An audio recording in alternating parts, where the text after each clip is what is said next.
진심이 통하는 소통의 기술. 1. 말보다 중요한 것, 진심의 힘. 한 마을에 두 명의 상인이 있었습니다. 첫 번째 상인은 말재주가 뛰어났습니다. 그는 고객들에게 달콤한 말을 쏟아냈고 모든 물건을 최고라고 칭찬했습니다. 처음에는 많은 사람들이 그의 가게를 찾았습니다. 두 번째 상인은 말이 적었습니다. 하지만 그는 고객의 눈을 바라보며 진심으로 그들의 필요를 들었습니다. 물건이 마음에 들지 않으면 솔직히 말했습니다. 이것보다 저것이 더 적합할 것 같습니다. 세월이 흐른 후 첫 번째 상인의 가게는 문을 닫았습니다. 사람들은 그의 말이 공허하다는 것을 깨달았기 때문입니다. 반면 두 번째 상인의 가게는 3대째 이어지고 있습니다. 이 이야기가 우리에게 가르쳐 주는 것은 명확합니다. 진심 없는 천마디 말보다 진심이 담긴 한마디가 사람의 마음을 움직입니다. 2. 경청의 예술, 듣는 것이 말하는 것보다 강하다. 고대 그리스의 철학자 에픽테토스는 이렇게 말했습니다. 우리에게는 귀가 두 개, 입이 하나인 이유가 있다. 말하기보다 두 배로 듣기 위해서다. 어느 병원에 유명한 의사가 있었습니다. 그는 특별한 치료법을 사용하지 않았지만 환자들은 그를 만나고 나면 기분이 나아졌습니다. 그 비결은 무엇이었을까요? 그는 환자의 말을 끝까지 들었습니다. 중간에 끊지 않았고 판단하지 않았으며 진심으로 공감했습니다. 환자가 말하는 동안 그는 고개를 끄덕이고 눈을 마주치며 때로는 손을 잡아주었습니다. 한 환자가 말했습니다. 선생님은 저를 치료하는 것이 아니라 제 마음을 들어주십니다. 그것만으로도 병의 절반은 나은 것 같습니다. 진정한 소통은 말하기에서 시작되지 않습니다. 듣기에서 시작됩니다. 상대방의 말을 온전히 듣는 것, 그것이 진심이 통하는 소통의 첫 걸음입니다. 3. 비언어적 소통의 힘. 연구에 따르면 우리의 소통에서 말이 차지하는 비중은 7%에 불과합니다. 나머지 93%는 목소리 톤 38%과 몸짓 언어 55%입니다. 어느 학교의 신입교사가 부임했습니다. 그녀는 교육학을 전공했고 훌륭한 강의안을 준비했습니다. 하지만 학생들은 그녀의 수업에 집중하지 못했습니다. 선배 교사가 조언했습니다. 학생들의 눈을 보세요. 그들에게 다가가세요. 미소를 지으세요. 말보다 당신의 태도가 먼저 전달됩니다. 다음 수업부터 그녀는 달라졌습니다. 교단 위에서만 서 있지 않고 학생들 사이를 걸어 다녔습니다. 눈을 마주치고 고개를 끄덕이며 진심으로 관심을 표현했습니다. 놀랍게도 같은 강의안이었지만 학생들의 반응은 완전히 달랐습니다. 그들은 집중했고 질문했고 참여했습니다. 진심은 말이 아니라 태도로 전달됩니다. 당신의 눈빛, 미소, 몸짓이 말보다 먼저 상대의 마음에 도달합니다. 4. 침묵의 소통 마이너스 말하지 않아도 전해지는 것들. 때로는 침묵이 가장 강력한 소통입니다. 슬퍼하는 친구 옆에 조용히 앉아 있는 것. 고통받는 이의 손을 잡아주는 것. 말없이 함께 있어주는 것. 한 청년이 부모님을 잃고 깊은 슬픔에 빠졌습니다. 친구들이 찾아와 위로의 말을 건넸습니다. 힘내, 괜찮아질 거야. 시간이 약이야. 하지만 그 말들은 청년의 마음에 닿지 않았습니다. 오히려 그를 더 외롭게 만들었습니다.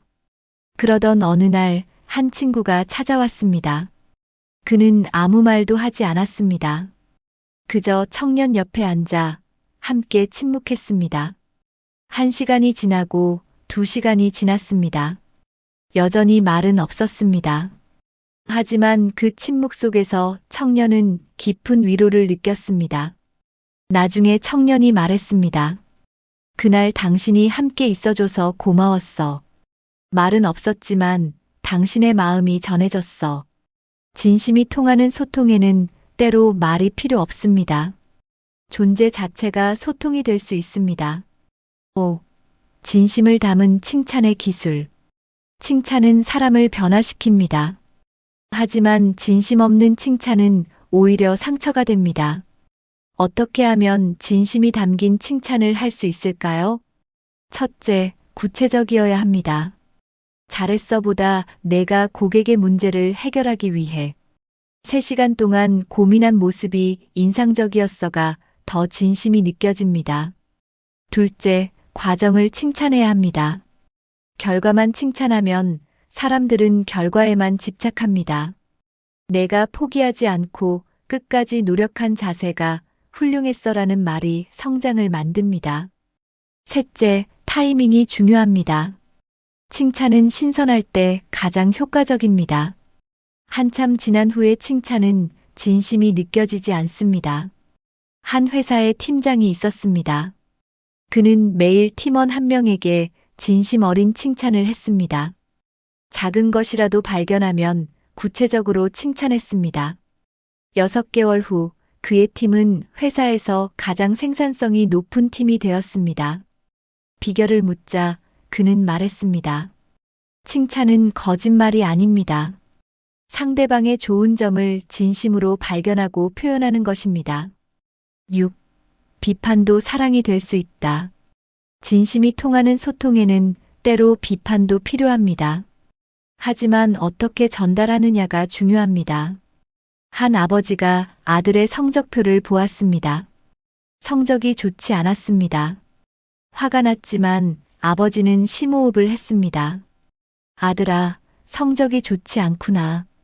아빠가 화가 난 게 아니라 걱정이 돼. 내가 힘들어하는 과목이 무엇인지, 어떻게 도와줄 수 있을지 함께 이야기해보자.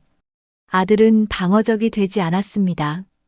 오히려 마음을 열고 자신의 어려움을 이야기했습니다.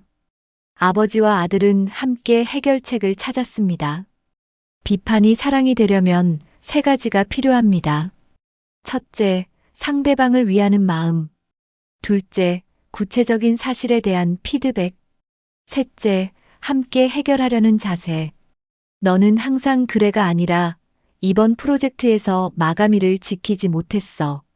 무슨 어려움이 있었니? 다음에는 어떻게 하면 좋을까? 이렇게 말하면 비판도 성장의 기회가 됩니다. 7. 공감의 마법 마이너스 상대의 입장에 서기.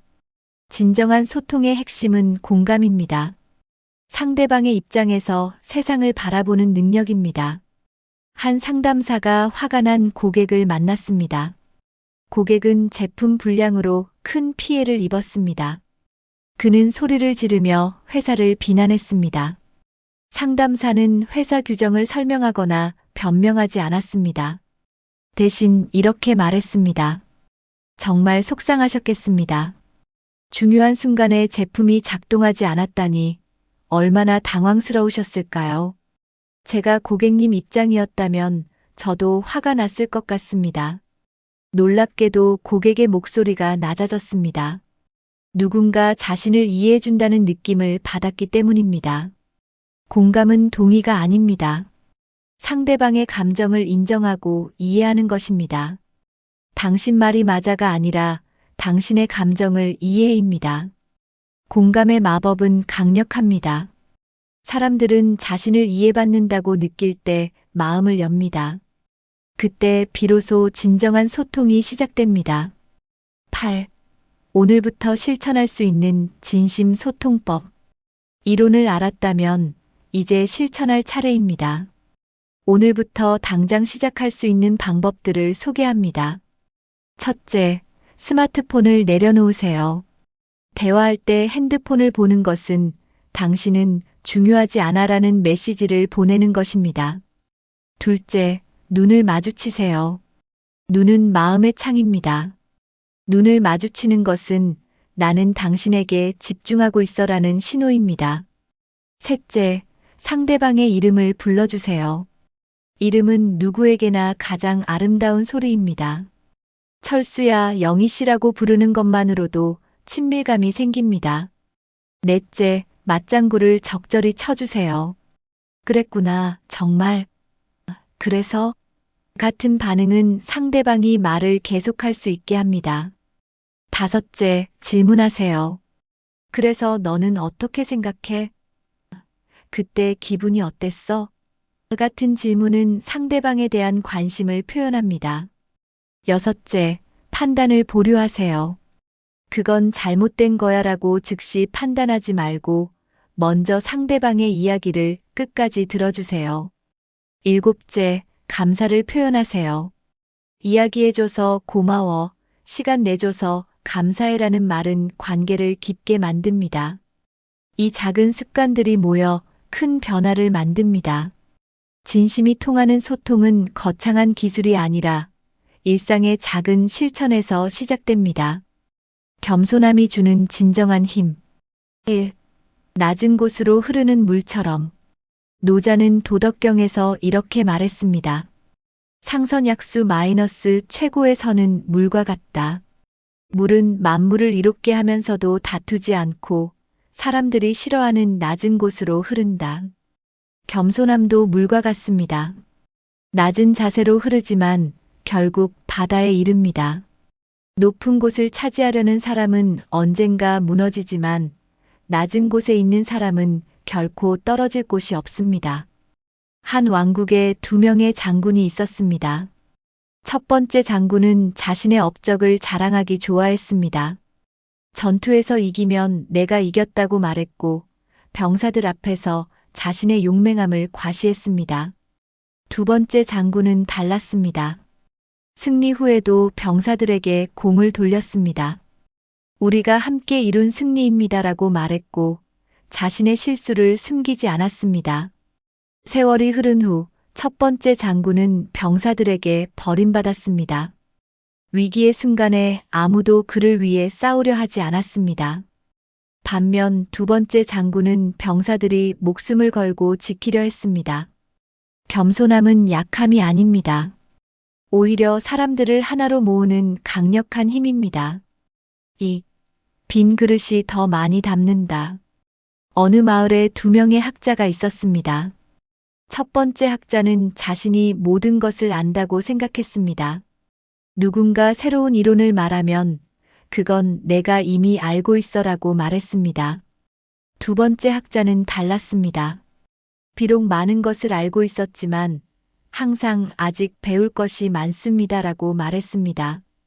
젊은 제자들의 의견도 귀담아 들었습니다. 시간이 지나자 첫 번째 학자의 지식은 정체되었습니다. 그는 새로운 것을 받아들이지 못했기 때문입니다. 반면 두 번째 학자는 계속 성장했습니다. 어느 날 한 제자가 두 번째 학자에게 물었습니다. 선생님은 이미 많이 알고 계시는데 왜 항상 모른다고 하십니까? 학자가 대답했습니다. 빈 그릇만이 물을 채울 수 있단다. 이미 가득 찬 그릇에는 더 이상 담을 수 없지. 나는 항상 빈 그릇이 되려고 노력한단다. 겸손함은 무지가 아닙니다. 자신의 한계를 인정하고 계속 배우려는 자세입니다. 그것이 진정한 지혜의 시작입니다. 3. 나무가 열매로 고개를 숙이듯. 농부들은 말합니다. 열매가 많이 달린 나무일수록 가지가 아래로 처진다. 반대로 열매가 없는 나무는 가지를 높이 치켜들고 있습니다. 사람도 마찬가지입니다. 진정으로 실력 있는 사람일수록 겸손합니다. 반면 아는 것이 없는 사람일수록 교만합니다. 실리콘밸리에 한 CEO가 있었습니다.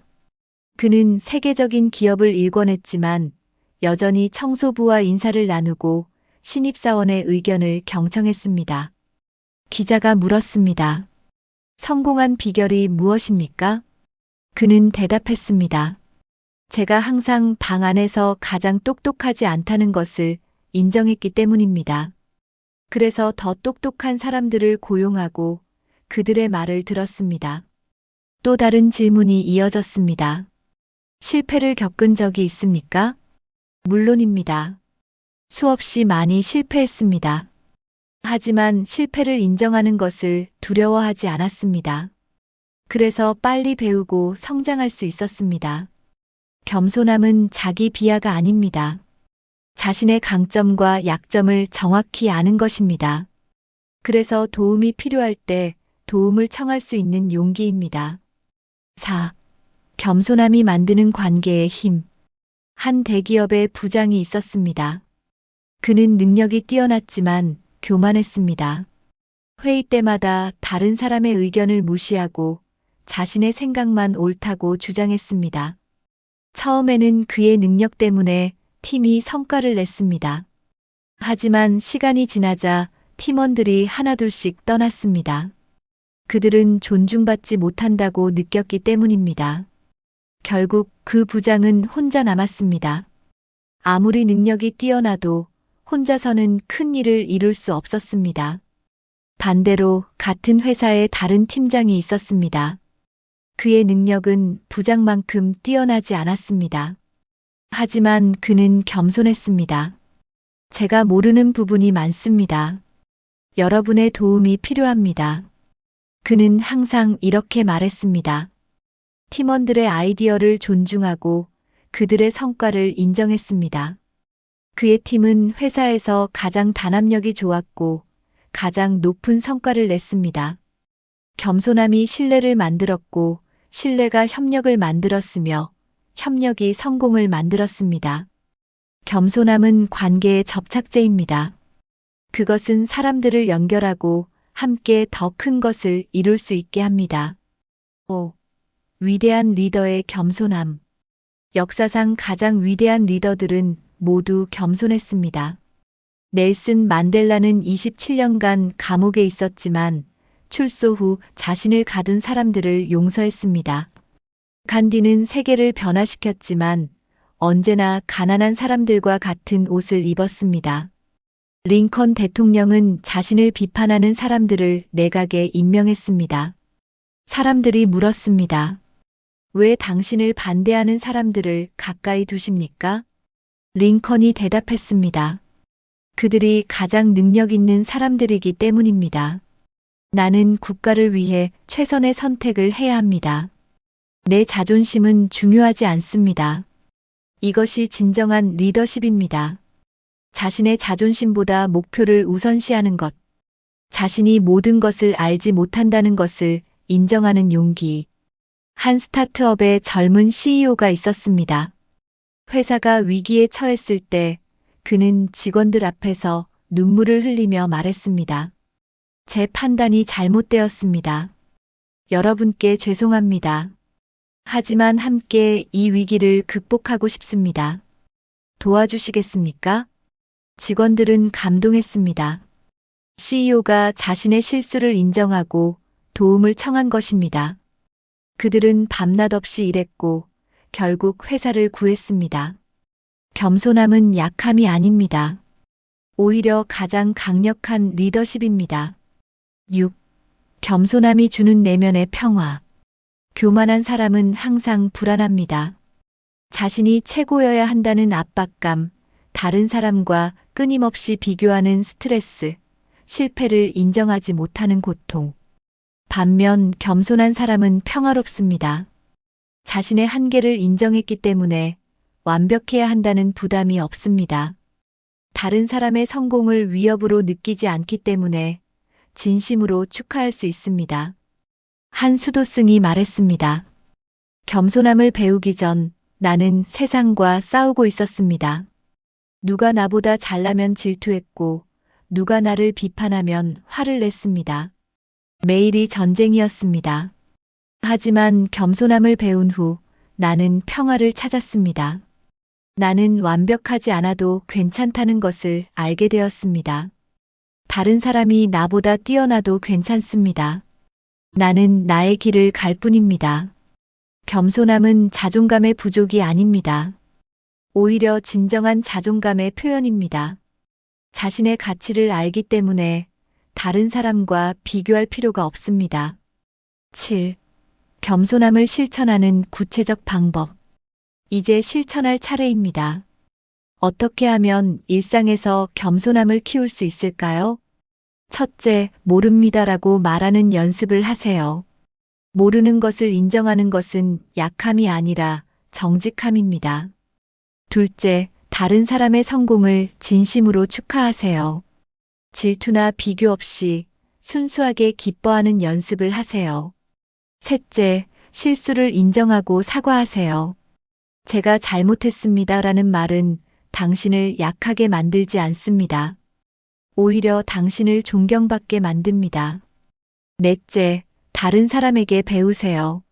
나이, 지위, 학력에 관계없이 모든 사람에게서 배울 점이 있습니다. 다섯째, 공을 나누세요. 성공했을 때 나 혼자 한 것이 아니라 우리가 함께 이룬 것입니다라고 말하세요. 여섯째, 경청하세요. 말하기 전에 듣는 연습을 하세요.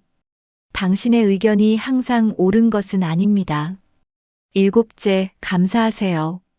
당신이 가진 것들이 당연한 것이 아님을 기억하세요.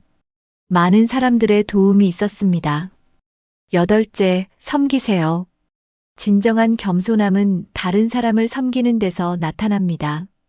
높은 자리에 있을수록 더 많이 섬기세요. 8. 겸손함, 성공의 진정한 비결. 많은 사람들이 착각합니다. 성공하려면 강해 보여야 하고 자신감 넘쳐야 하며 완벽해야 한다고 생각합니다. 하지만 진실은 다릅니다. 가장 성공한 사람들은 겸손합니다.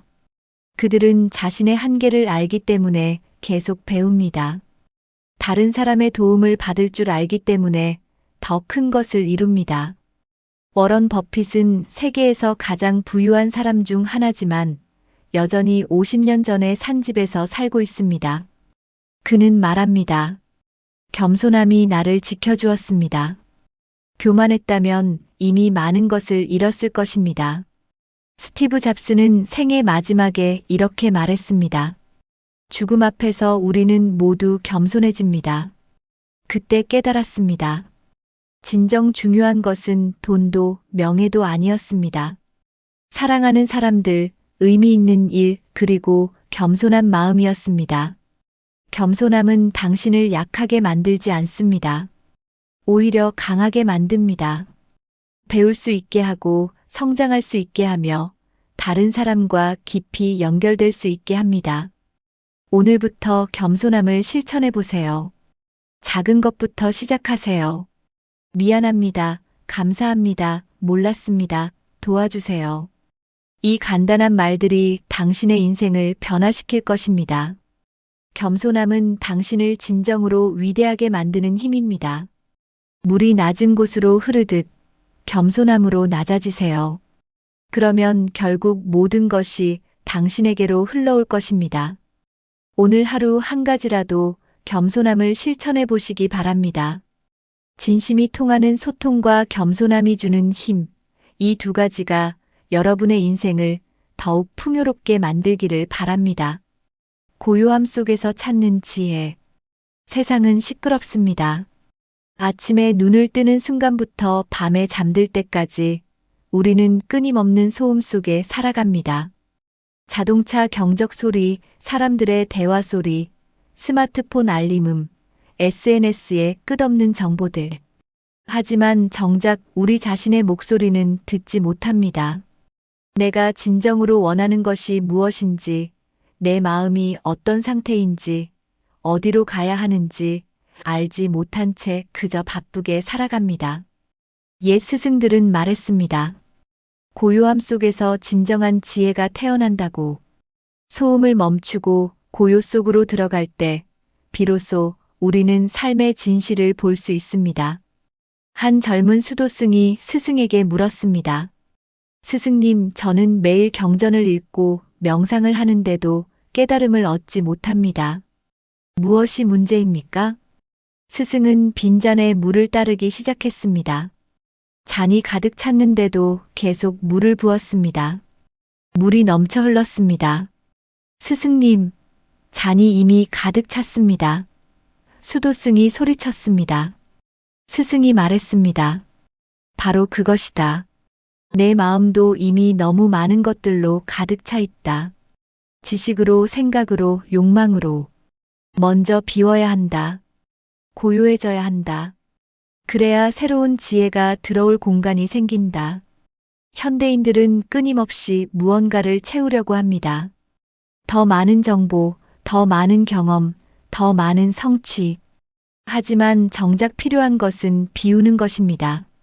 고요함은 단순히 조용한 환경을 말하는 것이 아닙니다. 마음의 고요함을 말합니다. 생각의 폭풍이 잠잠해지고 감정의 파도가 잔잔해질 때 우리는 비로소 명확하게 볼 수 있습니다.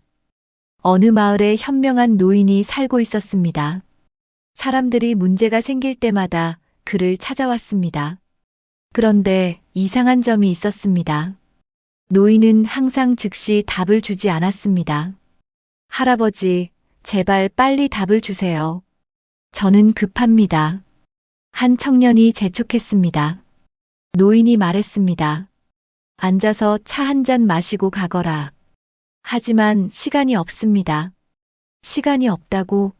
바로 그것이 내 문제의 원인이다. 너는 너무 바빠서 생각할 시간이 없다. 고요히 앉아 자신을 돌아볼 시간이 없다. 그러니 같은 실수를 반복하는 것이다. 청년은 할 수 없이 앉았습니다. 노인은 천천히 차를 우렸습니다. 5분이 지나고 10분이 지났습니다. 처음에는 초조했던 청년의 마음이 서서히 진정되기 시작했습니다. 차를 마시며 고요히 앉아있자 청년은 문득 깨달았습니다. 자신이 찾던 답이 이미 자신 안에 있었다는 것을, 단지 너무 바빠서 보지 못했을 뿐이라는 것을. 할아버지, 이제 답을 알 것 같습니다. 청년이 말했습니다. 노인이 미소 지었습니다. 보거라. 내가 답을 준 것이 아니다. 내가 고요해졌을 때 답이 스스로 나타난 것이다. 진정한 지혜는 밖에서 오는 것이 아니라 안에서 나오는 것이다. 현대 과학도 이를 증명합니다.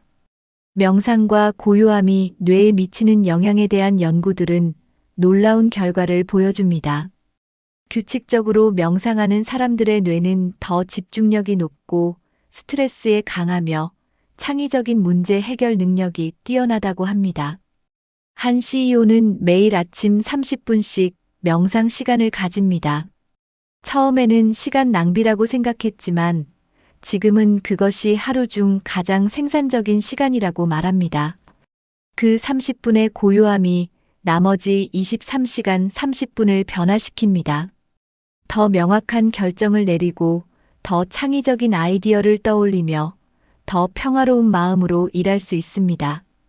고요함 속에서 우리는 진정한 우선순위를 발견합니다. 무엇이 정말 중요하고 무엇이 그저 긴급할 뿐인지 구분할 수 있게 됩니다. 소음 속에서는 모든 것이 급하고 중요해 보이지만 고요 속에서는 진짜와 가짜를 구분할 수 있습니다. 한 어머니가 있었습니다. 그녀는 항상 바빴습니다. 일, 육아, 집안일. 하루하루가 전쟁 같았습니다. 그러던 어느 날 그녀는 심각한 번아웃을 경험했습니다. 의사는 말했습니다. 당신은 쉬어야 합니다. 완전히 멈추어야 합니다. 처음 일주일은 지옥이었습니다. 아무것도 하지 않고 가만히 있는 것이 너무나 불편했습니다. 하지만 시간이 지나면서 그녀는 고요함의 힘을 경험하기 시작했습니다. 그녀는 깨달았습니다. 자신이 그동안 정말 중요한 것들을 놓치고 있었다는 것을. 아이들의 웃음소리, 남편의 따뜻한 손길, 창밖의 아름다운 자연. 모두 거기 있었는데 너무 바빠서 보지 못했던 것들이었습니다. 고요함은 우리에게 지혜를 줍니다.